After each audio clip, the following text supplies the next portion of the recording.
Guys अगर आप भी कॉमेडी वीडियो बनाते हो, अगर कॉमेडी वीडियो बनाते हो ये साउंड इफेक्ट आपको जरूरत है, लेकिन आपको एक कौन सा कॉमेडी इफेक्ट है आपको चलिए आइए मैं आपको बताता हूँ। इसके पहले दोस्तों सबसे पहले आप वीडियो को सेव कर लीजिए क्योंकि वीडियो कहीं खो ना जाए और मेरे को फॉलो जरूर कर दीजिए। अरे बाप रे,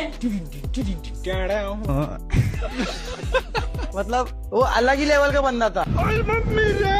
अबे साले